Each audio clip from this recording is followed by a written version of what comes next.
Hi, everybody, and welcome to the DogCo Secrets podcast. My name is Michelle Kline. I am your host. I am also the founder of DogCo Launch, where pet care companies come to grow and scale. This is a special episode because I wanted to take the time to do a little reflecting on 2025, little out loud reflecting as one does with you guys to talk about just some personal wins, losses, and also hopes for next year. Let's get into it.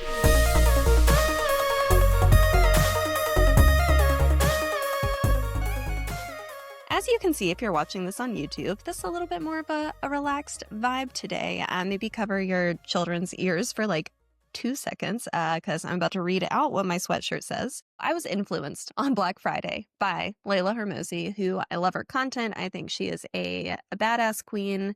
She did a merch drop of sweats that say, fuck your mood and follow the plan.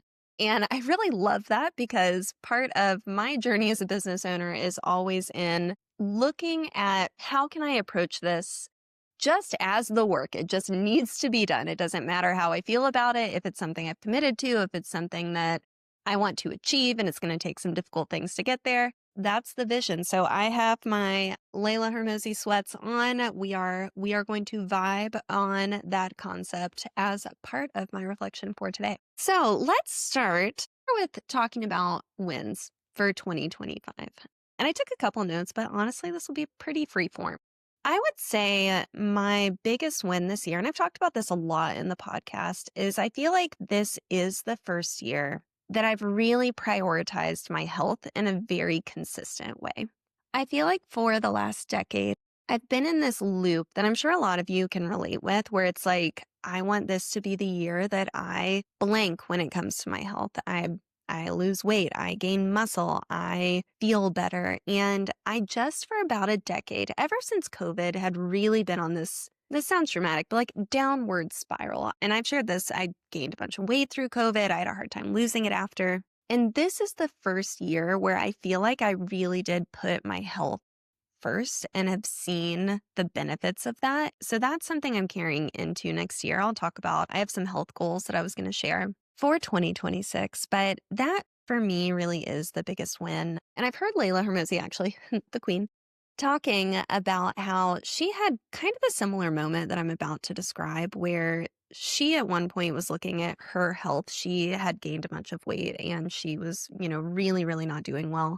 And she looked at, if I continue on this trajectory 5, 10, 15 years from now, what does that look like? If I continue in the direction that I'm headed, and it wasn't in a good spot. It wasn't where she wanted to be. I know I am young. I'm only 35. I turned 35 this week. By the time this airs, I will be 35. But I really want to feel good in my body because I also know that that's going to affect everything around it. That's going to affect how my business goes, how my relationships go, like the energy that I have to put into relationships, things like that, the energy I have to put into my business, my ability to do all these cool things I want to do, like do a big hiking trip next year. That would be a big backpacking trip that I'm considering taking around July. So all that to say, I'm feeling really, really thankful because it wasn't easy to prioritize it this year. I think I just came to terms with it never will be. And so next year you'll find me at the gym 5:30 a.m. because that's when it fits. And I just feel very resolved to that and really good about it. The second win that I see from this year is, how do I put this? I expected different things out of DogCo this year, but I really, really, really like where we're ending up. If you feel stuck in your pet care business, this one is for you. I've worked with over 200 companies in the pet care industry, and this is what I can tell you. If you feel stuck in your business, if you are struggling with burnout, if your net profit is too low, if you're not growing your top line revenue, those changes will not happen by accident. My name is Michelle Kline. I am a coach consultant in the pet care space, and I help team-based companies grow and scale. We have just opened up our doors for enrollment, and we are only taking companies once a year. So if you want to work with DogCo, if you have that on your radar, January 2026 is your chance, and you need to schedule a consultation now. Go to dogcolaunch.com/mastermind to learn more. I've shared this with almost all of my clients, but over the summer, I flew out to first Vegas and then Vancouver. So the trip to Vegas was to do the acquisition workshop with Hermosi's team. And the trip to Vancouver was to work with another coach that I was working with at the time. And I went into those two trips with I know I want to invest in myself. I didn't really have a super clear outcome I was looking for. I knew I wanted to work on the DogCo business model, and I left those trips with a trajectory that really informed what 2026 is going to look like. The business model I decided to really enforce growing. I decided to put a lot into building the DogCo team off of those retreats or workshops, investments, whatever you want to call them. This is going to sound like a plug for what I do. You should be glad, I guess, that I feel this way because otherwise, authenticity wouldn't be there. I have never made an educational investment that I regretted. I've made some that I utilized more than others, but even then, I always have taken something. And those two trips, I'm really, really glad I gave myself that space and that time because at the time it felt really disruptive. And it always does. It's like, I'm busy. I don't have time for this. So I'm really thankful that I invested in that for myself this year. I've already committed to a couple personal education investments next year that I feel like, we're going to do the same thing. We're going to go in, be as open-minded as we can, kind of take the lesson and see what there is for me to learn and go from there. But I feel like I'm ending the year with a lot of momentum and focus in a high level sense. I feel like I see a lot of clarity next year, how I see DogCo coming together. The nuances and details of that, I still feel like I'm fighting for some mental clarity on. That's going to go into the hopes and plans category, which I'll get to in a bit. But I feel like from a high level, I see the direction the business is going. I see the impact that I believe it can have on the industry. I see the ways that it's going to support companies and help companies find their people and create massive impact. And I'm really, really, really thankful to be headed that direction.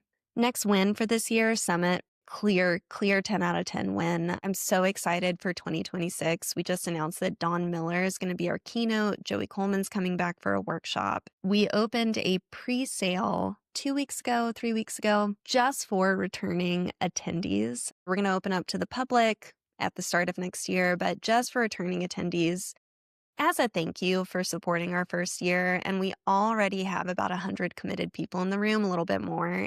That's just cool. We haven't even opened for tickets yet, and we're already a third of the way full. So I'm just thankful that that came together. I'm thankful for the momentum and energy, and I don't know, it's just going to be good. I'm also thankful for the DogCo Secrets podcast. I have really enjoyed this project this year.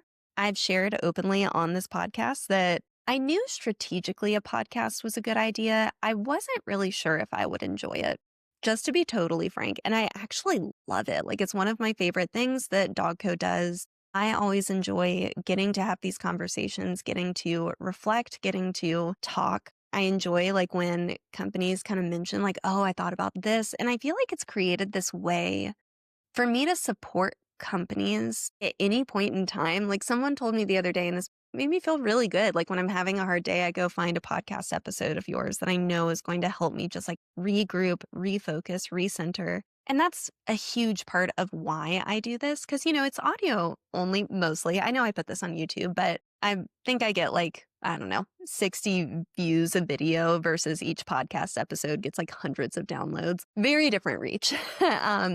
And it's hard over audio sometimes to be incredibly tactical. It's I can't show you, but I can describe it. I think that gets people far enough. It gives them enough to take a next step. And I've really enjoyed that. And then finally, the DogCo team. I'm just so thankful where we've landed for this year. We have 7 new success leaders starting in 2026. We have our 3 coaches. We have Colin as our DogCo MC, which if you came to the summit, Colin was born for that role.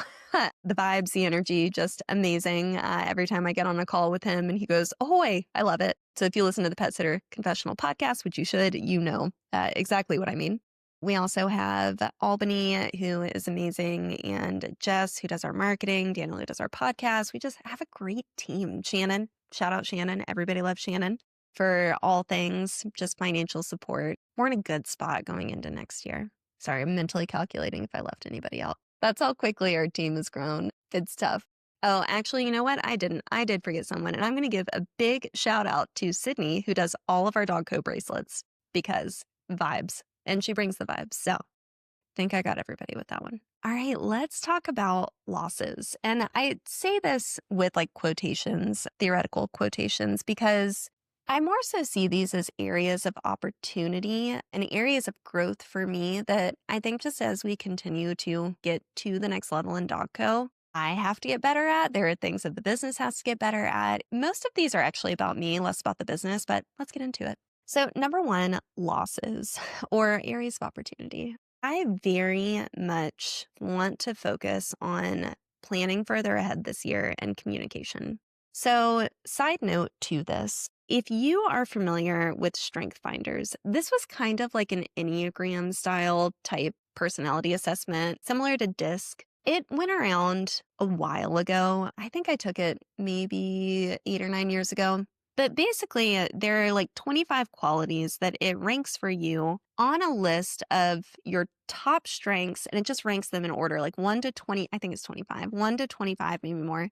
And then ranks in priority of your natural strengths against whatever that quality is. The very lowest ranking quality for me is context, which is tough because in the business that I do, making sure people have enough context on when calls are, where they need to be, what's happening, how certain pieces of content fit into the bigger picture of their business. Context on, how this matters relative to priority and strategy. The bigger DogCo gets, the more important it is that I, even though it doesn't come naturally, learn how to give more context, how to plan further ahead, and how to become a better communicator around all of that.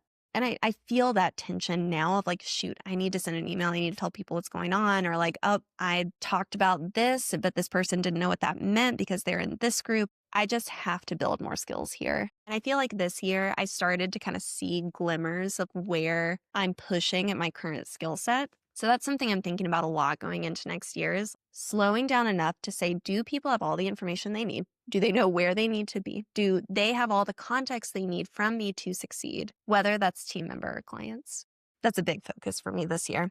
So in social work, we talk about it in like macro and micro. There's like big picture, little picture, big system, little system. So on a macro level, I'd like to be working like a quarter at a time. From a micro level, I'd really like to have utter clarity on what's happening every single month for about 4 weeks out, 4 to 6. And I think I can do that. I just have to be better. I have to grow. Okay, data and metrics is the next one. And honestly, this ties into the third, which is systems. So I have a DogCo data day blocked off for the end of the year, and I need that day. I need that day very badly to put some systems, tracking, and metrics in place. I preach that to my clients, but it's out of empathy of I know how difficult it is to do this, especially when you've grown quickly, when maybe whatever software you're using doesn't perfectly capture what you want to see, and then you're having to do a lot of thought process on what do I need to know? How do I organize it? So I work inside of pet care businesses all day long. And so when I'm looking at metrics for them, that feels so much more clear to me. Like I see the relationship of what you should track to the outcome that you want because I've done it and I've scaled a pet care business. The reality now, though, is that I am in digital education, consulting, and coaching. And I'm 3 years into this business. I'm going on my third full-time year in 2026. I was part-time through 2023, went full-time. Honestly, at the start of 2024 is really when I went full-time. So I'm 2 years full-time into this business. So yes, I know a lot more than I did, but it is still a newer business model to me. And I still feel that I'm not super clear on what I should be tracking and how that correlates to the goals I want to hit. And it's not that that isn't figure outable. It's just that I haven't taken the time to do that yet. I also need to put some work into figuring out how to centralize the data when DogCo has been across a couple different platforms and we invoice in a couple different places. And I don't think that is completely going to go away this year. We are streamlining a lot more into like one central platform, but I still think I'm going to have to do a lot of data and things outside of that. So I just need to take the time to do it, but I'm feeling the urgency of DogCo's kind of at an inflection point where up until now, some of the data would have been nice to have, but I'm close enough to it. I can kind of eke by without it. It's kind of like when you're a solopreneur and it's like, well, I intuitively know what the clients want and what they need because I'm talking to them and they tell me. And then you start building a team and it's like, whoa, I feel a little bit more disconnected. And then you put managers in place and you're like, whoa, I have no idea what's going on. That's because we need data to tell us. So that's a big focus for me. And it's starting to feel really urgent because this year that would have been nice to have. Next year, I think it'll be mission critical. Systems relate to that as well. Thanks to hiring very organized people like Albany, I have more of them than I did, but we're growing. And systems are something that I believe really benefit from this forward thinking. And I need to take the time to do that. And then the final opportunity zone for me for this year, well, not final, I'm sure there are like a million, but I really want to get better at shipping complete cycles. So here's what I mean about that. I create so many resources for DogCo. I have so much material. I am always working on something. And I feel like there's a real opportunity with clients that I'm not taking advantage of. And this is what I mean by the full cycle. I'm not currently doing this to the extent that I could. I think there's an opportunity to prep people for what's coming, to get them materials ahead of time so they're prepared, to make those materials super clear and accessible where they are, how to use them, tutorials on what they do, to then actually live teach because I'm really committed to that. That's the piece that I've stayed really good at. I'll break down this process here in a moment. To live teach the material, to then follow up on implementation, remind people it's there, help them get started on that next step. And then to stay in touch with like, here's how people are seeing success with this. Here's how this benefits you. We're closing the loop on this. We're getting a feedback cycle and then I'm getting feedback. That process in its entirety, I need to build systems to support it. And I need to have more of that context focus on the entire process for clients. Because right now, I feel like my strengths right now are I can see what people need. I can envision the tool and I can teach to it. And I'm pretty good about the relationship between envisioning the tool and either building it myself or finding somebody else to. But it's all the context pieces that actually make that tool useful for people. So I can give an example because I feel like I didn't do a really good job marketing this or shipping this. So one of the tools that we launched for an enrollment bonus for this year was a AI process builder. So we marketed this as like never have to write your own SOPs again. Like basically it's a GPT that's trained on all of the DogCo systems so that it can write contextualized SOPs for you.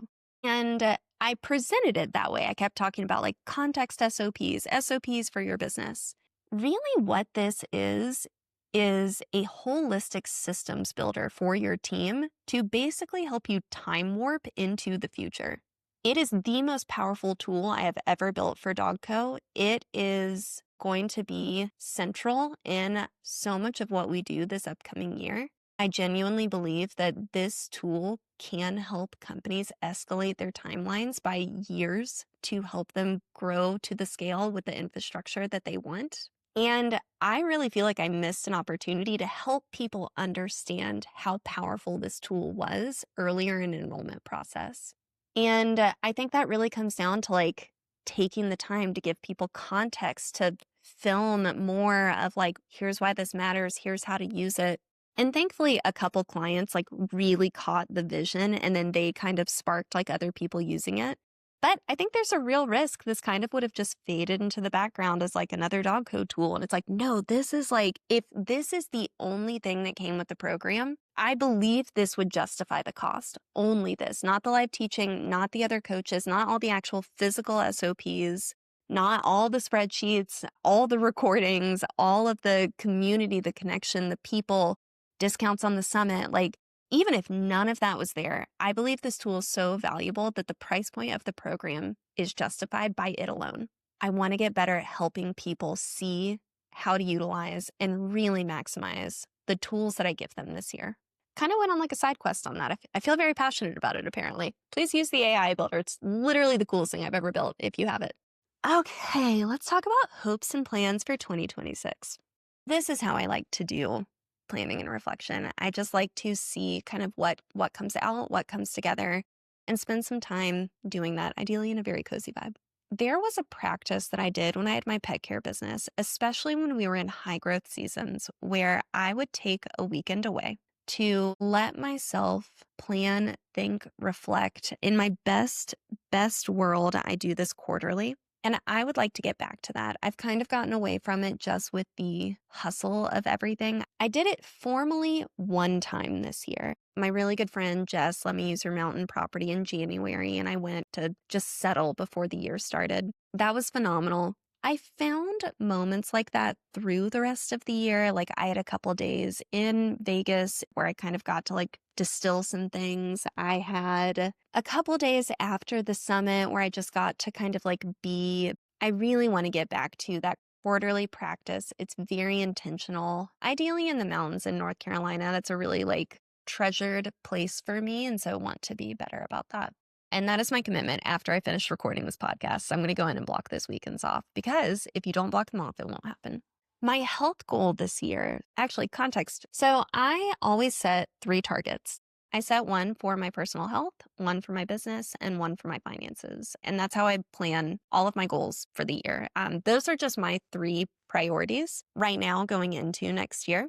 But the last 2 years, that's what I've done. If I felt like I wasn't taking enough time off, that would be another one. I feel like I'm in a pretty good rhythm with that. When it comes to like vacation and just rest, the intention piece of like time away, but for the service of the business feels lacking. So those are my 3 priorities next year. I set a health goal, I set a financial goal for myself, and then I set a business goal. My health goal, I already know is better sleep. So I've gotten really consistent with working out. I need to stop door dashing as much, but otherwise I feel pretty good as like, I'm eating more protein, whatever. But sleep is something that I did start to deprioritize this year. Historically, I've done that when I am in seasons of stress isn't the right word because I genuinely rarely feel stressed about DogCo. I love what I do. I love who I do it with. It feels like an easy yes for me life-wise, but it's been busy. So it's funny, I just got my like 2025 review from Whoop. It's a like tracker that I wear on my wrist that I love. Small plug, I don't have an affiliate link, but I love Whoop. I feel like it's given me a lot of health insights. It gave me my 2025 in review. I only started using it in May, so it only had about 7 months of data in it, but there was like just a very progressive decline in my sleep quality month over month. And I'm feeling that going into, I'm leaving today to take a trip for a couple weeks, which is something I always do in December to take some time off. And I'm feeling that coming into the end of the year that I just don't feel sustainably rested. My energy feels fine right now, but I don't want to start the year tired. I don't want to start the year with practices that I'm not going to be able to sustain. Quarter 1 is always hectic in DogCo just because it's like all the new programming starts. But sleep, I would really like to focus on getting better sleep, deeper sleep, higher quality sleep. So that's my priority for this year. Other hopes and plans. So I'll share more about DogCo hopes and plans on another episode because I'm still working on that, to be totally candid. This is a little bit more of like me, Michelle, my hopes and plans. So next one is more set aside time with Evan, my husband, doing things that we enjoy. So right now we spend a lot of time together. He is a full-time author. He's writing a book. He works from home. I work from my office, but it's like, I don't know, around the corner. I'm there a lot. So we spend a lot of time together. We spend a lot of time together working, where it's like we're both on the couch with the dogs. We have a fire. And don't get me wrong, it's like I love a co-working moment. But we love to hike. We love to camp. We love to play games. And every year I look at how we spend our time and I wish we did more of that. And then I set a goal that we will. And then it's like hiking. We have to drive an hour up into the mountains. That's not that far. I just need to do it. It just feels like such a give, but it's not, and it's important. So that's a big thing I would like to spend more time on this year is just doing things that we love together that are not work and spending more time that way. All right. So I'll have more DogCo hopes and dreams coming, but on the personal side, those are things that I do feel clarity on. So I don't know if there's a point to this episode other than me just getting to process out loud. And hopefully it was helpful for you either in helping you think about your year or I don't know, help getting to know me more, which if you're listening to this, maybe that's helpful. I don't know, but I enjoyed this and I hope it was helpful in some way to you. And I will catch you guys soon.